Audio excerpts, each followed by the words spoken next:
50 Cent may have dominated hip-hop with 7 #1 singles in the 2000s, but nowadays he is looking to climb the charts of a different kind, with his podcast. The Indie Club rapper recently spoke to people about his growing interest in true crime and his latest project, his Surviving El Chapo podcast. "I like true crime, period. The entire genre," says 50 Cent, born Curtis Jackson. "If you don't read the news, if you're not in the current events, then you should." "I do." In recent years, Jackson, 47, has put making new music on the back burner while expanding his profile as an actor and producer.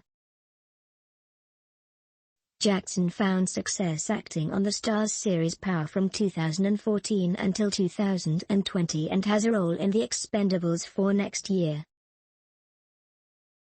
As a television producer, he helped bring the crime drama Black Mafia Family to life and saw his hip-hop Homicides series premiere on AMC earlier this month.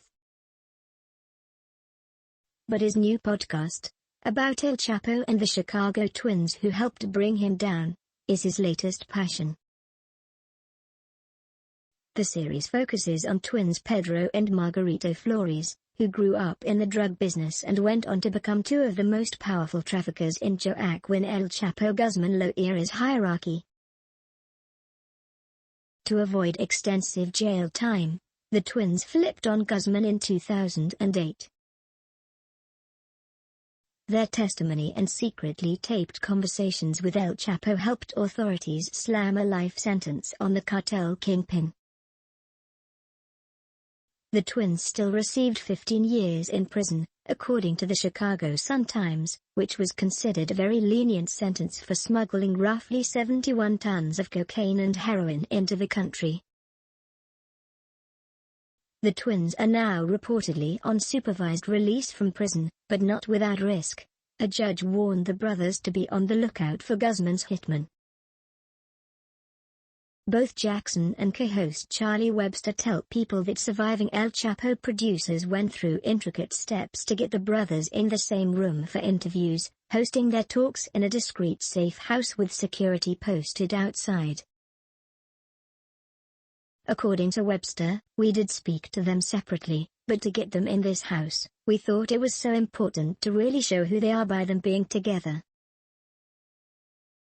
Throughout 8 episodes, the Flores twins, helped along by narration and questions from both Jackson and Webster, tell their story, from how they were raised in the drug business by family members to becoming two of the biggest narcotics dealers in the United States and later connecting with El Chapo.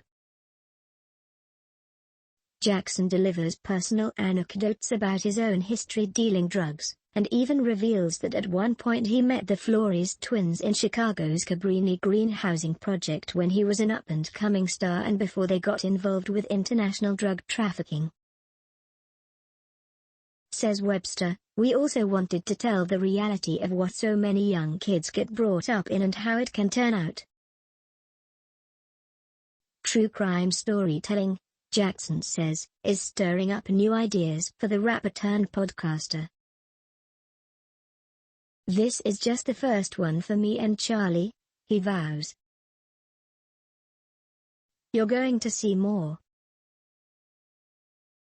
Jackson admits he has no plans at the moment for a follow-up album to his 2014 Animal Ambition, but says he's working on new music ideas for songs in television and film. Nowadays, Jackson finds his focus more on creating new TV series and podcasts. "I mean, I really enjoy the music," Jackson says, "but the audience is changing. My core audience was in college in 2003. They're grown now and they may have the drink that you would have and the nightclub,